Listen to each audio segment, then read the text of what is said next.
बाद भाई next term है मल्टीप्लिकेशन एंड डिवीजन। भाई जब हम मल्टीप्लिकेशन और डिवीजन कर रहे हैं तो उस टाइम पे हम सिग्निफिकेंट फिगर के लिए क्या रूल लगा रहे हैं। अब देखो इसमें रूल ये है कि answer should be reported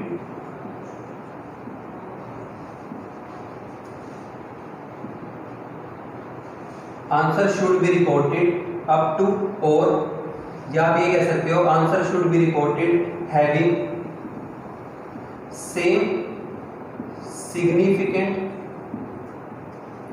figures as in least precise का मतलब है less number of value after decimal. Answer should be reported having same significant figures as in least precise term except exact number। Exact number को छोड़ के इसके बाद हमारे पास जो टर्म भी बच रही है तो उन टर्म्स के अंदर जो हमारे पास लीस्ट प्रिसाइज मतलब आफ्टर डेसिमल जिसमें कम वैल्यूज होंगी आंसर के अंदर भी उतनी सिग्निफिकेंट टर्म्स होंगी। देखो अब हम इसको एग्जांपल से एक्सप्लेन करते हैं। भाई 4.327 एंड 2.8 की हम मल्टीप्लीकेशन कर रहे हैं। तो भाई देखो इसमें आफ्टर डेसिमल वन वैल्यू है तो इसको हम कहेंगे लीस्ट प्रिसाइज टर्म। अभी मैंने आपको बताया कि लीस्ट प्रिसाइज टर्म कौन सी होगी जिसमें आफ्टर डेसिमल कम वैल्यूज होंगी। तो यहाँ पे आफ्टर डेसिमल एक वैल्यू है तो आफ्टर डेसिमल वन वैल्यू है तो ये लीस्ट प्रिसाइज टर्म होगी। इसमें सिग्निफिकेंट फिगर कितने हैं? It has 2 significant figure.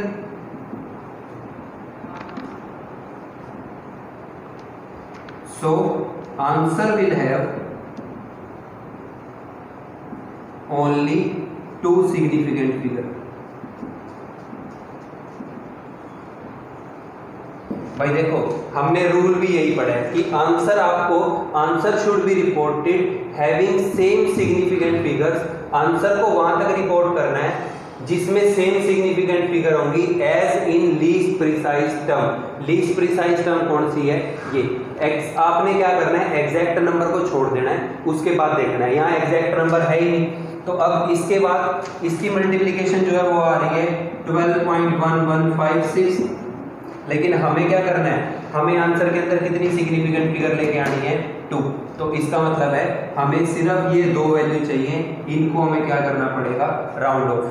अब यहां तक रिपोर्ट करना है तो इससे जो नेक्स्ट वैल्यू है ये 5 से कम है तो आप इसको छोड़ दोगे तो आंसर कितना आएगा? प्लस। ठीक है भाई।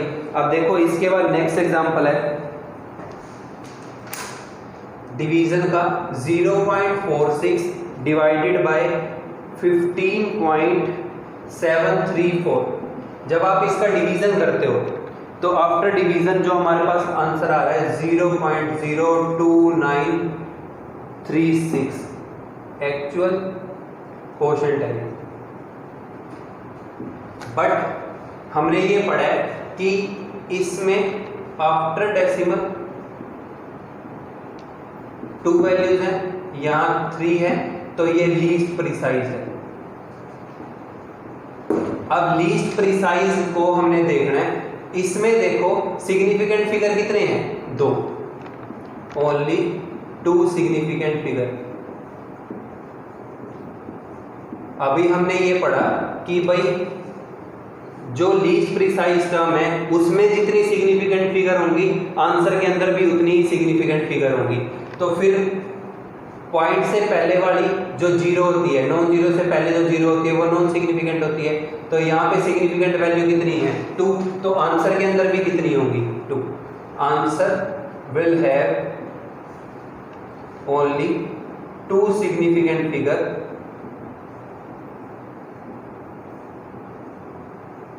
तो अब हमें मतलब देखो नॉन जीरो से पहले नॉन सिग्निफिकेंट होती है, मतलब आंसर यहाँ तक रिपोर्ट करना है। अब ये 5 से कम है तो आप ऐसे ही छोड़ दोगे तो आंसर क्या आ रहा होगा 0.029। तो हमारे पास यहाँ पे क्या होगी 2 सिग्निफिकेंट। एक चीज का ध्यान रखना भाई, अगर मान लो कि ये डिवीजन ये आ रहा था 0.02966, तो जब यहां तक राउंड ऑफ कर रहे हो तो यहां तक राउंड ऑफ करते हुए ये 5 से ज्यादा है तो यहाँ एक बढ़ाओगे तो ये 30 हो जाएगा, 0.030 आएगा। फिर ये चीज का ध्यान रख के ही आपको न्यूमेरिकल सॉल्व करना है। तो ये भाई मल्टीप्लिकेशन और डिवीजन में जब हम राउंड ऑफ करते हैं तो यहाँ पे ये रूल लगाते हैं। अब देखो इसके बाद हम और एग्जांपल ट्राई करते हैं इसके। अब मान लो कि मल्टीप्लिकेशन और डिवीजन दोनों हो रहे हैं, मैं एक कंबाइंड एग्जांपल करा देता हूं आपको। 0.02435 इंटू 42.967 डिवाइडेड बाय 0.34 इंटू में 4। भाई मैं सारा कुछ अब इसी एग्जांपल में एक्सप्लेन कर रहा हूं। यहाँ पे मल्टीप्लिकेशन और डिवीजन है तो जो रूल हमने पढ़ा है वही रूल लगाएंगे यहाँ पे। ये एग्जैक्ट नंबर है, इसमें कोई डेसिमल नहीं है, तो आपने आंसर लिखते हुए इसको तो देखना नहीं। यहाँ पे आफ्टर डेसिमल 2 है, आफ्टर डेसिमल 2 वैल्यूज है। यहाँ पे आफ्टर डेसिमल देखो सिग्निफिकेंट वैल्यूज कितनी है, आफ्टर डेसिमल 2 सिग्निफिकेंट वैल्यू लिखो। यहाँ पे आफ्टर डेसिमल 4 सिग्निफिकेंट है, यहाँ पे आफ्टर डेसिमल 3 है। तो अब इस केस के अंदर हम ये कह रहे हैं कि भाई जब हमने अब आंसर रिपोर्ट करना है तो आंसर के अंदर भी हमारे पास कितनी सिग्निफिकेंट फिगर होनी चाहिए 2। भाई ये लीस्ट प्रिसाइज टर्म है, लीस्ट प्रिसाइज टर्म। भाई आफ्टर डेसिमल 2 वैल्यू है, इसमें 4 है, इसमें 3 है, तो ये लीस्ट प्रिसाइज टर्म है। इसमें सिग्निफिकेंट फिगर कितने हैं, इट हैज 2 सिग्निफिकेंट फिगर। इसके अंदर सिग्निफिकेंट फिगर कितने हैं 2, तो आंसर के अंदर भी कितने होंगे 2 होंगे। तो जब आप इसकी मल्टीप्लिकेशन करते हो तो हमारे पास मल्टीप्लिकेशन ही आती है 0.7692988 एक्चुअल। जब हम इसको रिपोर्ट करते हैं तो देखो अब हमें आंसर में कितनी सिग्निफिकेंट फिगर लानी है, सिर्फ 2। तो मतलब देखो नॉन जीरो से पहले नॉन सिग्निफिकेंट होती है, तो मतलब आपको यहां तक रिपोर्ट करना आंसर। अब ये वैल्यू जब आप राउंड ऑफ कर रहे हो 5 से ज्यादा है तो यहाँ पे 1 इंक्रीज होगा, तो 0.77 इसका आंसर आएगा और इसमें 2 सिग्निफिकेंट फिगर होंगे।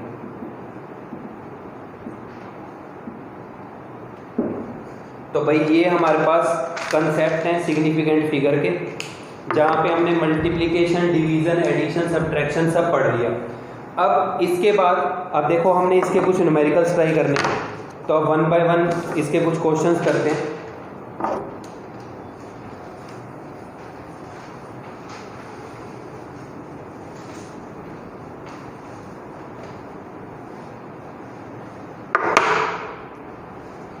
इसके बाद आपको ना कुछ पॉइंट ध्यान रखने हैं। तो सबसे पहला पॉइंट ये है कि जो एग्जैक्ट नंबर है, any exact number has infinite number of significant figures. भाई जो कोई भी एग्जैक्ट नंबर है वो एग्जैक्ट नंबर के हमेशा कितने सिग्निफिकेंट फिगर होते हैं, इनफाइनाइट। मान लो कि 12 है, भाई मैं 12 को 12.0 भी लिख सकता हूँ, 12.000 भी लिख सकता हूँ और इसको आगे इंफिनिटी तक बढ़ा सकता हूँ। तो अगर कोई भी एग्जैक्ट नंबर का क्वेश्चन आ जाए तो any exact number has infinite number of significant figures. So आपको पहले तो एक चीज ये ध्यान रखनी है। अब इसके बाद अब हम इसके कुछ क्वेश्चंस ट्राई करते हैं। मान लो कि हमारे पास पहला एग्जांपल ये आ जाता है 6.005।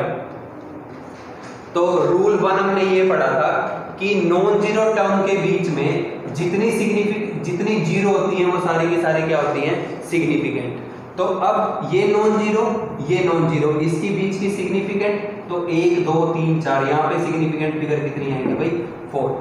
इसके बाद अगर मान लो अपने पास एग्जांपल 6.022 इंटू 10 की पावर 23, जो हम एवोगैड्रो नंबर लिख रहे हैं वो टाइम से। अब देखो हमने ये पढ़ा था कि एक्सपोनेंशियल को आपने कभी भी काउंट नहीं करना, तो भाई इसको छोड़ दो। अब जो हमारे पास टर्म बच रही है, ये नॉन जीरो, तो इसके बीच की जीरो सिग्निफिकेंट, तो 1 2 3 4, तो यहाँ पे सिग्निफिकेंट फिगर कितनी आएगी, 4। अब इसके बाद नेक्स्ट हमारे पास एग्जांपल है 8000, ठीक है। इसकी भाई सिग्निफिकेंट फिगर 1 भी हो सकती है, 2 भी हो सकती है, 3 भी हो सकती है। तो देखो अगर मान लो कि हम इसको ऐसे लिख रहे हैं 8 इंटू 10 की पावर 3, तो इसको काउंट नहीं करना, इस टाइम पे कितनी होगी, 1। अगर ऐसे लिख रहे हैं 80 इंटू 10 की पावर 2, तो अब फिर हमने ये पढ़ा था कि जो विदाउट डेसिमल वाली जीरो है आप उसको काउंट कर भी सकते हो, और नहीं भी अगर कर रहे हैं तो यहाँ पे कितनी हो जाएगी, 2। ऐसे ही आप इसको ऐसे भी लिख सकते हो। अगर इसको ही देखते हो तो इसमें कितनी हो सकती है, 4, तो इसमें सिग्निफिकेंट फिगर कितनी आएंगी, 4 आएंगी। अब इसके बाद नेक्स्ट एग्जांपल है 0.00025। फिर हमने रूल ये पढ़ा था कि नॉन जीरो के लेफ्ट में सारी की सारी क्या होती हैं, नॉन सिग्निफिकेंट। ये आपको काउंट नहीं करनी, तो यहाँ सिग्निफिकेंट फिगर कितनी आएंगी, 2 आएंगी, ठीक है। अब देखो इसके बाद नेक्स्ट एग्जांपल है। अब जैसे मान लो हमारे से वो ये पूछ लेता है कि भाई पाई में सिग्निफिकेंट फिगर कितनी होती है। पाई जो है ये इक्वल होता है 22/7 के 3.144, और ये इनफाइनाइट नंबर तक चलता रहता है। तो पाई के अंदर जो सिग्निफिकेंट फिगर होगी वो क्या होगी, इन्फिनिटी। भाई ये डिवीजन कभी कंप्लीट होती ही नहीं, हमेशा कुछ ना कुछ रिमाइंडर बचता रहेगा। आप ट्राई करके देख लेना कि जैसे मान लो हम स्टार्ट कर रहे हैं 22/7, तो 3 पे जाएगा 21, 1 बच रहा है, पॉइंट लगाया 0, फिर 1 पे जा रहा है, तो ये बच गया 7, फिर 3 बच रहा है 0, 4 पे जाएगा 28, फिर 2 0, तो फिर यहाँ ये 2 पे जाएगा। तो ये जो वैल्यू है ये ऐसे आगे बढ़ती रहेगी, ये कभी खत्म नहीं होगा क्वोशंट। तो इन्फिनिटी के अंदर जो है, जो पाई है, इसके अंदर इनफाइनाइट नंबर ऑफ क्या होते हैं, सिग्निफिकेंट फिगर होते हैं। अब देखो एक एग्जांपल एडिशन और सब्ट्रैक्शन का करते हैं।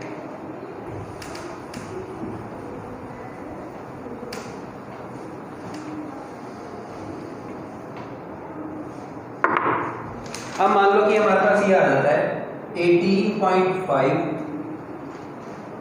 0.4235, यहां पे 1 वैल्यू आफ्टर डेसिमल है,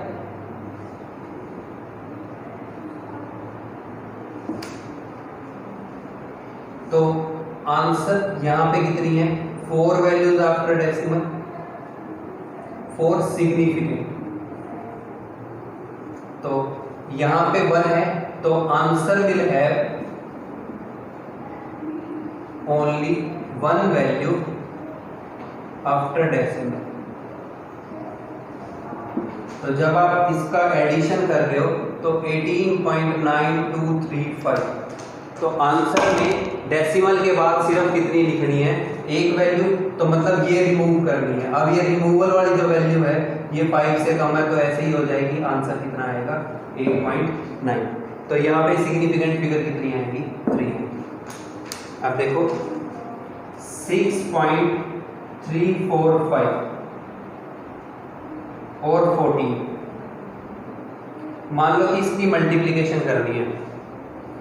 तो अब इस केस के अंदर या मान लो कि हमें इसको ऐड करना है, तो ये एग्जैक्ट नंबर है, आप इसको छोड़ दो, तो ये जो टर्म है यहाँ पे 3 वैल्यू है आफ्टर डेसिमल, तो आंसर के अंदर में कितनी वैल्यू आएंगी, 3 वैल्यू आएंगी आफ्टर डेसिमल। तो ये आ जाएगा 20.345, और यहाँ पे कितनी सिग्निफिकेंट फिगर आएंगी, 5। अब इसके बाद अगर मान लो कि अगर यही क्वेश्चन मल्टीप्लिकेशन पे होता है 6.345 और 14 की हमें मल्टीप्लिकेशन करनी है, तो मल्टीप्लिकेशन के अंदर हमने ये पढ़ा था कि एक्सेप्ट एग्जैक्ट नंबर जो हमारे पास जितनी, इस एग्जैक्ट नंबर को छोड़ दो, जो टर्म बच रही है उसके अंदर जितनी सिग्निफिकेंट फिगर है आंसर में भी उतनी ही होंगी। इट हैज 4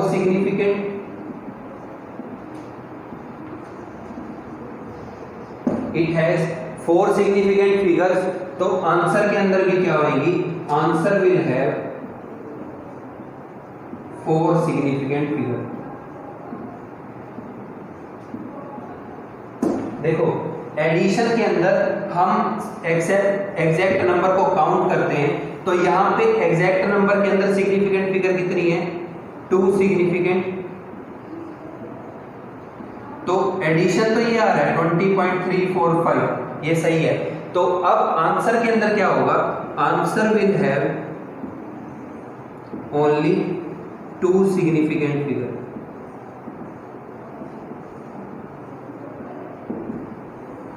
तो आंसर के अंदर भी कितनी सिग्निफिकेंट फिगर होंगी, 2। आप एक बार रूल को पढ़ के अच्छे से, फिर आप वीडियो को पॉज करके फिर बार बार एग्जाम्पल जो है वो आप खुद से प्रैक्टिस करके देखिए।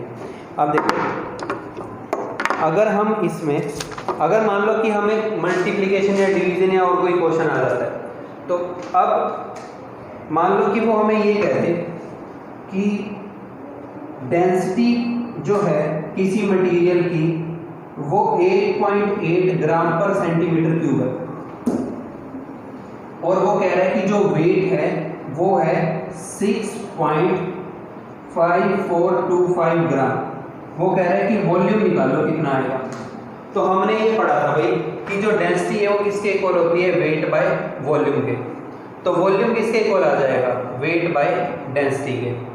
तो किसका एग्जांपल है, डिवीजन का। अब वेट कितना है 6.5425 डिवाइडेड बाय 8.8। अब ये आफ्टर डेसिमल लेस वैल्यू है, ये लीस्ट प्रिसाइज है। तो अब लीस्ट प्रिसाइज को देख के ही हम आंसर बताते हैं। तो लीस्ट प्रिसाइज के अंदर कितनी सिग्निफिकेंट फिगर है, 2। तो आंसर के अंदर भी कितनी सिग्निफिकेंट फिगर होंगी, 2। तो जो इसका वॉल्यूम आएगा it will have 2 significant figure.